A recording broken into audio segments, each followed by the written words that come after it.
Welcome back to the channel and to my first video of 2026. Now, this is so exciting because it's very topical. We are going to be looking at how we are planning 2026 so that we actually get time to work on the business. We're actually moving towards our goals. And as an adventure travel and experiential travel business, it's so that you can have an opportunity to be able to increase retention, improve guest experience, and actually be able to provide the level of service that you're looking for, and making sure that happens every single time consistently behind the scenes. If you feel like everything is kind of manual, or that you set out to have these plans to actually make improvements to your customer experience, to the way that your business is structured so that it's not so manual, it's not so time consuming, and so much of your margin is swallowed in this manual work, creating itineraries, bespoke products. And when it comes to things like bespoke itineraries and bucket list travel, there's a lot of creation and customization in that. And we're not going to lose that. We don't want to lose that, but we want to save you money and time so that you get more time as a business owner to work on the business instead of firefighting in it every single day. Now, if that is at all relatable, this video is absolutely for you. It's not another one of those videos where we say, oh, I'm going to plan 2026 and here are my goals and here's this. It's not that. It's walking you specifically through what you can do, and you can follow along with this and how you're going to structure it with yourself, your team, so that those things, and I say things, but all of the priorities, the goals, the activities that you specifically want to do actually get done this year and help you to progress the business forwards. If you're that person now listening to that and going, okay, this is great, but I've got so many things I need to start with, everything needs to be fixed, we're not going to do that. We're going to break it down. We're going to look at priorities. We're going to review 2025 first, because in order to move forward, we have to make sure that we understand what's happened, what is going on right now, and really where that first focus needs to be before we can start looking forwards. And if you're thinking, I've already done this, great, play it at 1.5 times speed, but listen through to it to see if there's anything that you've missed or anything that you haven't quite done, in order to be able to feel like you completely understand what the priorities, where you were, what's happened, what's worked well, what didn't work so well before we start looking forward. And if you're new to the channel and you're thinking, who the hell is this? I'm Bella Hegarty, and I work with adventure and experiential travel businesses like yourselves to be able to create a sense of calm and structure to how you are operating your internal and client experience, so that you can grow, scale, and actually have time as a business owner or director to work on the growth of your business versus feeling like you're firefighting within the day-to-day. With that, let's dive into the video. Your first step is doing a review of 2025. Now, if I was working with you, I would probably do this in two separate sessions. Firstly, a 2025 review, because you need to give that the time it needs, and then a separate 2026 planning session, which is pretty common. That's what we'd normally do. For your 2025 review session, you will need some really key people in the room in order to get a really clear picture of this. And if you do this in silo, so it's just you as the director, you as a founder, or you and your co-founder doing this without your team involved, you're missing a really huge picture of what's actually happening and what you need to be looking. You won't get and I don't really like this word, but I'm going to use it anyway, a 360 view of the business, your operational structure, and your customer journey. You will need yourself, obviously, as the owner, director, or your co-founder with you. You will also need the people or person that heads up and the people that are involved in delivering the customer experience. So who the people on the ground that have that day-to-day interaction with clients, that gather the information, that are really aware of what their challenges, issues, their feedback, what are they saying? They will be the people that know that information. You will also need the people that are kind of a bit more behind the scenes, looking at that operational journey. So who heads up your accounts and your finances? Those are the people who know the numbers, know the margins like the back of their hand, and can really clearly identify where your blockers and gaps are.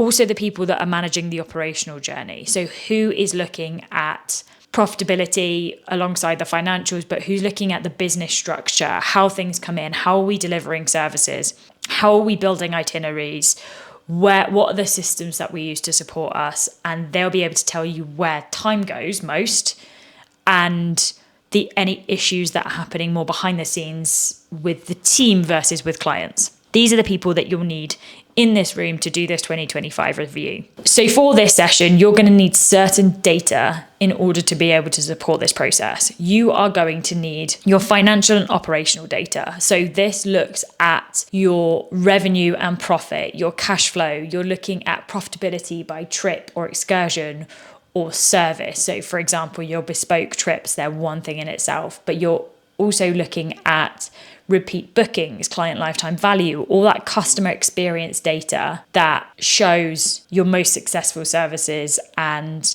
client feedback, satisfaction rates, anything that you hold on that front. And then alongside that, you're looking at your more time management. So where is time going? What's taking the longest? What do our team spend most of their time on? Where is time being lost? All of that data that if you don't have this, you're looking at rough estimates for this right now, but we need to start gathering and bringing all this information together so that we can have a clear picture of what's happening behind the scenes.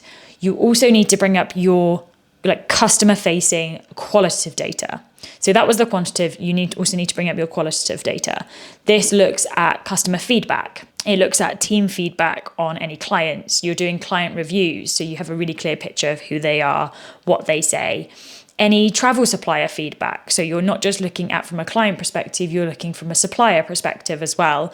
So you can see what's their experience from working with you, their experience from working with clients. You could also include in this marketing, DMs, any upfront comms, or that could be things like TripAdvisor reviews, things like that. So you're looking at not just the in-person, but you're looking at the online data feedback that you might not have captured into that. You're looking at throughout your entire client life cycle. So from awareness through to post-sale, what does it look like across the entire customer journey?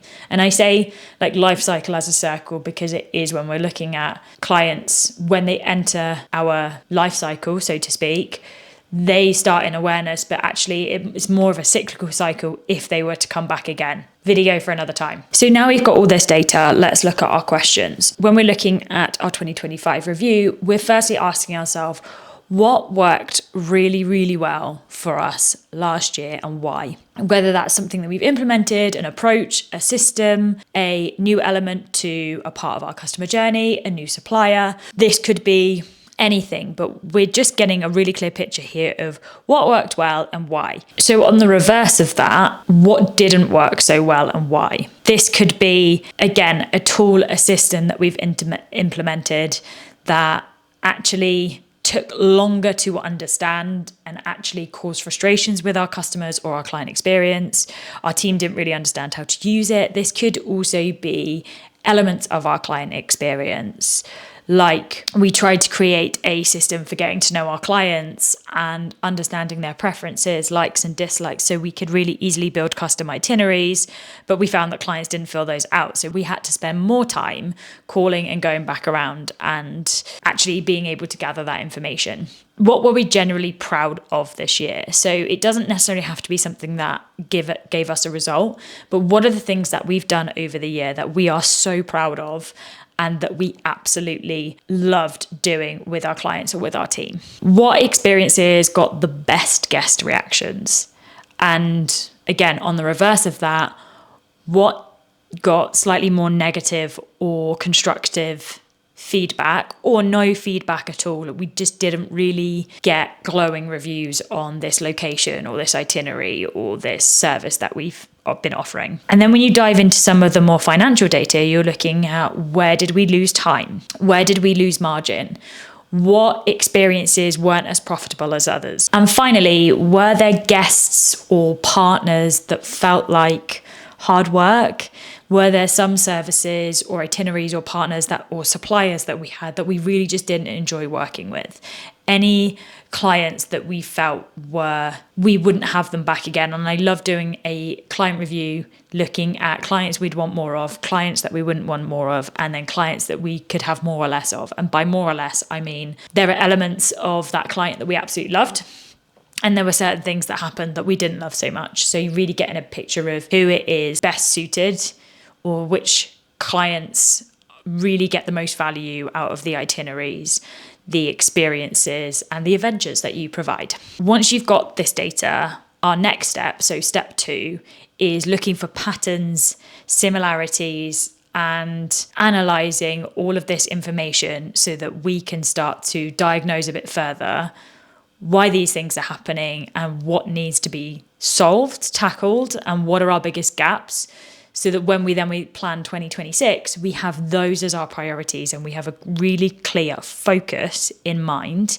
because we're drilling down into the necessities, the priorities, not just building this big picture and going, oh my God, there's so much here. Because actually you might find that a lot of the things that are coming back are all related to the same thing.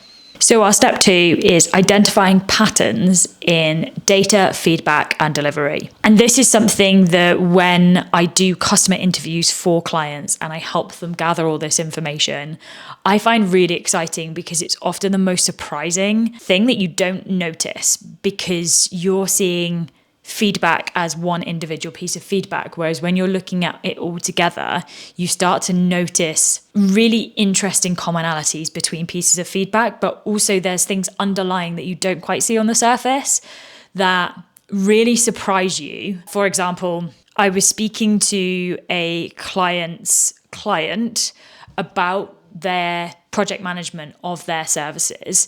And what the most exciting thing was that they said they were really solid on deadlines, that they were so good that they stuck to deadlines, timelines. They knew when they were going to get information back. They knew when the meetings were. They knew exactly what was happening and when. They felt like they managed the service so well. But they almost felt like it was a real positive that they're so good at management, but also it actually left no room for flexibility. There was no points where they gave opportunities to push the boat out further. They were so strict on their service and how they structured their service. There was almost no elements to be able to identify opportunities or to go above and beyond and excel, because it was almost as if they were militant in following the structure that they'd created for themselves. And that's why I love this, because they said it was amazing, it was really good, but they weren't overly enthusiastic in their body language about everything else on top of that. So when you are looking at your feedback and your data, is there multiple times where, if you're looking at your clients and your financial data, so let's say, okay, a specific location, we really struggled with profitability, but actually we had this one trip that was really profitable at that location itself. What happened then? Why was that one so profitable and others weren't? What could we do differently and learn from that scenario or that example to be able to generate more margin and more profit from that specific trip that we had there? Then when you're looking at customer feedback, are there specific areas that they speak about more than once? So whether it's communications, and I see it all the time that comms is one of the biggest issues when it comes to customer experience, because we as a business want to be as communicative as we can be, but guests often have a different expectation of communication depending on who they are and how they like to communicate. Do we have the right touch points in our client experience? Is the handover of information very clear?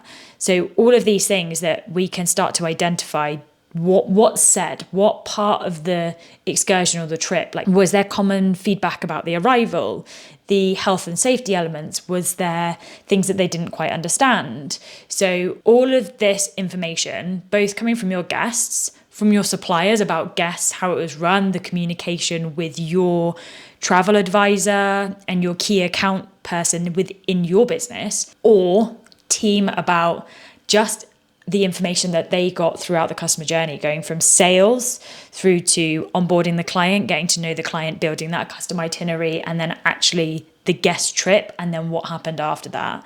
So really understanding at different points throughout that customer journey, what are the patterns in feedback data? And you can look at time data, what parts of the journey took longer than others. And you're starting to build a really clear understanding of that's the specific gap that we've got there. That's the experience that's costing us a lot of money. We can't keep building these itineraries in the same way because it's so time consuming that actually our guests are getting frustrated and they're looking for other solutions. Now that's just in sale, but then post that, we have so much customization in it that we're finding it really hard to actually be able to, in a timely manner, send out communications, get all the information and get ourselves set up so that it's the most successful trip possible. Whereas these trips work really well because the supplier that we're using and the guests that come to them, they're really aligned and the experience is solid. They are really confident on the ground that they know exactly what we're doing. There's little management needed from us, whereas we use this supplier and we have to actively do a lot more to ensure that we can give a repeated level of service as we do with this supplier. So we can start to look at, okay, what do we learn from this supplier that we can apply to others? Once you've got all this data and you're asking yourself, what are the patterns, what are the similarities, what are the commonalities, you can start to, and I would encourage you to get a highlighter, give yourself 2 columns. What are the priorities and what are the nice to haves, and split it down this way. So all the things that we said, okay, we needed, like, these were the biggest mistakes or the biggest gaps or the biggest errors that we made last year, or the biggest problem areas, blockages for us over the course of the year.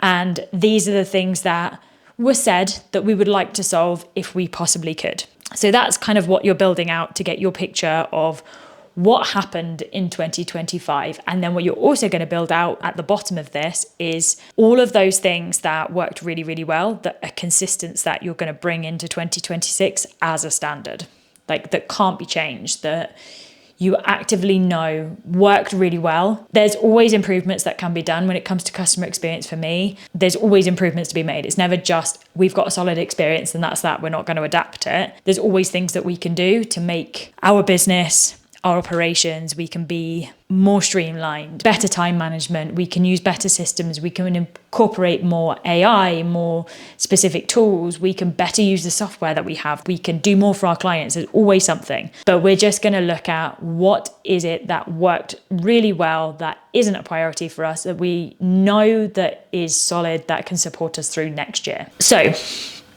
your 2026 planning session. Now, this is a really exciting activity and is kind of a separate session. You still want to have the same people involved in this session, because I always believe, and I worked with a business where we looked at their planning for 2026 and their planning for 2025.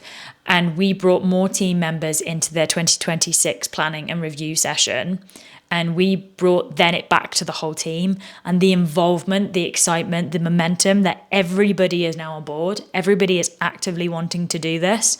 And it's been accepted into the team that the changes that are going to be made that are for the better, and they are really motivated to make those changes coming into the new year. So with that in mind, your 2026 planning session, what I would encourage you to do for this first part is ask yourselves this one question. If we could wave a magic wand looking forward to the end of the year, what would it look like? What have we achieved? What have we completed? What clients are we working with? What itineraries have we done? What growth milestones? Like all these really nice things. And I like to think of this as not just what do we see, but how do we feel coming into the end of the year? And this is going to be ever more important for you as a business owner, you as a founder, and you as a director, because if you are leading up this, you are the one that actively wants these. You're the most invested in the growth of your business because it's yours. And what feeling do you want to be feeling by the end of the year? And if you, let's say, start your financial year, or you're starting your year when the financial year ends and you're starting from April, then you'd be doing this until March 2027. What do you want to be feeling at the end of the year? What does that feel like? Is it calm with how you approach your business? Is it excitement in the next year? Is it just not feeling so exhausted, reactive? And I don't know if you can feel proactive or what and pinpoint what that feels like, but it's probably a sense of calm, clarity, confidence. All these feelings is like, what do I want to do? If I can feel them throughout the year, what would they be? And I love that, because then you're looking at, okay, well, if this is the picture that we've painted, this is the feeling that I've got, what needs to be true in order for us to get there?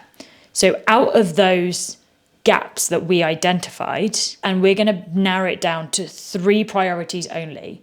And you can group these. There might be certain parts of one specific group. So if that's adding in a system or a structure to how we're building itineraries so that we can actually save ourselves time in them so that we could provide a better client experience. Our outcome is like being able to go, having the time to go above and beyond for our clients.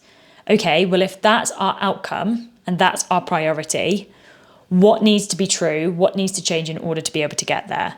And I want you to give yourself 3 for the year, 3 only, because going back to the start of this, if you're the person that said you try and fix everything, but you don't have time for it, giving yourself only 3 priorities or 3 outcomes for the year will help you eliminate the feeling that you need to fix everything right away. Because what we're going to do now is, through this priority session or the planning session, we are going to reverse engineer what that looks like, and we're going to split it out into each quarter of the year or each month of the year, or in alignment with your capacity, your peak seasons, your busy seasons, whatever that looks like for you. This is how you are going to structure your business and your time working on the business and the projects and activities that you do alongside the day-to-day to make sure that that outcome is achieved and is a reality. Like I said, we are going to start with that end picture.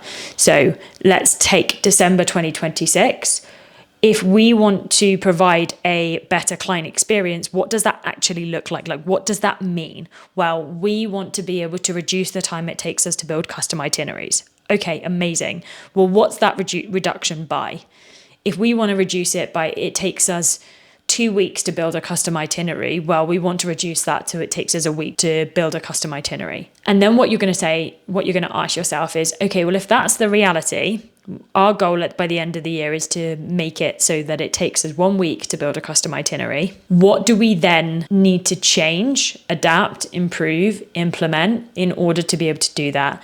And I would start with, okay, well, if that's the case, by the end of quarter 3 this year, we would effectively need to have implemented a system to be able to help us build itineraries, or we would need to have a different bunch of itineraries that we can package together as a custom itinerary, different possible modules to create a custom itinerary. So even though it's customized, it's not completely manual. And this could be structures, this could be templates, this could be a system, this could be whatever you describe it as. But quarter 3, this needs to be true. Okay, well, if we need to have done that by quarter 3, what do we need to have done by quarter 2? And then what do we need to do in this first quarter to be able to set ourselves up? And I always say this first quarter is just setting you up and getting clarity and getting the foundations worked out and building the fundamentals before you start going into execution. Because if you're like, okay, well, we need to reduce the time that it takes us to build a custom itinerary. Well, if you're trying to reduce it by half, like 50% reduction in time, you need to understand what time it takes now, where it takes the most time. You need to build a foundation of what that needs to look like. And then you start looking at diving into maybe more specific areas. If team members are being onboarded right now and it takes you 6 months to onboard a new team member, and you really need more team members to improve growth, it might be that we want to increase our team by 6 people to be able to provide more excursions and service more clients. So our goal is to be able to increase our revenue, our repeat revenue by X. Okay, amazing. So what does that mean in terms of quarter 3, quarter 2, quarter 1 in order to be able to achieve that Q4 outcome? And if it's, let's say, well, we need more team members and it takes us 6 months to onboard a new team member, how can we decrease the time it takes us to onboard a new team member? Understanding structure and to our operations will help us, and at implementing that into a system might help us then to be able to bring that team member in a lot quicker, because they know they can dive in without having to shadow someone and support someone. Because no offense, really 6 months is an awfully long time to onboard a new team member. And if we have we have to shadow people and we have everything manual, it's going to take us such a long time to do anything, which is why we don't have time to work on the growth of the business. And if you are a business that operates seasonally and you, in those peak months, you physically can't do anything except just deliver for your clients, then your off-season months are your periods where you're working on the business. So you, for example, projects that are slightly bigger or outcomes that require big implementation, new systems, new tools, integrating AI, whatever that looks like, and you're actually physically in build, you need downtime where you don't have a busy period in order to be able to do that. Because I know that when I work on something and I've got a big traveling month where I'm out seeing clients or I'm traveling to London to network and run in-person sessions, I do not have the opportunity to sit down and review my systems. I am doing, in those months and those weeks, I am structuring my time so that I am not stressed trying to implement something new that requires focus, energy from me. I am saving that for the periods when I do have downtime. I am in my office and I have the space to really dive in, give it the time it needs and it requires in order for me to be able to give it its 150%. You have now in place your outcomes for 2026, those 3 priorities, and you've got them broken down into quarters of what you're looking to achieve, what needs to be true by when, in order for that outcome to be a reality. Now, in order to actually make that happen, for us to ask ourselves, okay, well, that's great, we've got these goals, we've got a breakdown, but we need to be able to do this. We're going to be looking at ownership, accountability, and tracking. Because I know for my clients, one of their biggest downfalls and one of the biggest areas is they're absolutely fantastic at creating these goals, creating these breakdowns of what they need to achieve. They're not stupid, they're not incapable, they are brilliant, brilliant business owners, directors, and leaders. But the thing that they often struggle with, because time is short, work is manual, margins are short, is the accountability and the ownership and tracking to make sure that the outcome or the goal that they've put in place is actually achievable, and there's someone there to make sure that it is seen through, and how we know if it's a success or not.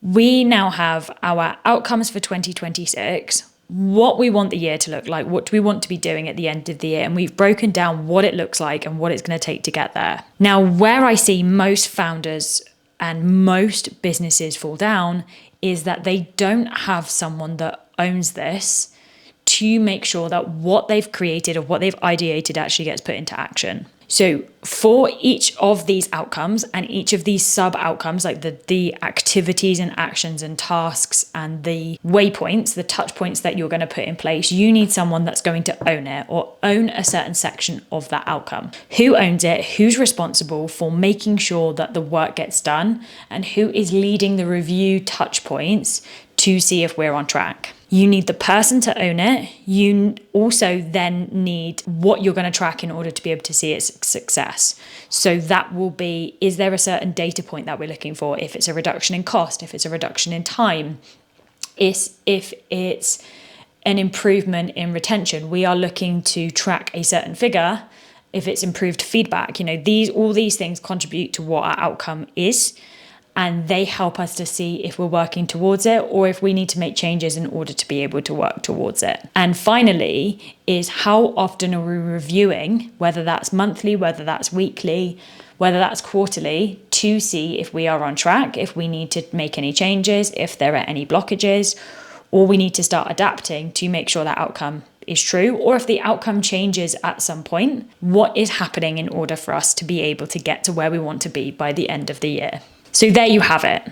You have your 2025 review session and your 2026 planning session. We looked at how you're reviewing 2025, who needs to be in the room, what data you're going to bring together, and what questions you're going to ask yourself. We also then looked at 2026, what that end goal looks like, what that end month looks like, how it feels, what have we done, what have we achieved, what are we looking at, and then breaking down those 3 priorities and making it really small so we don't get overwhelmed. Looking at who is responsible for owning it, how are we going to know if we're successful, and what do we need to do on a weekly, monthly, and quarterly basis in order to be able to work towards that outcome that we would like to achieve. And I only have one ask for this video, is to like the video, head to the channel and subscribe if you want to see more content like this to help you as an adventure business owner, an experiential travel business heading into this year,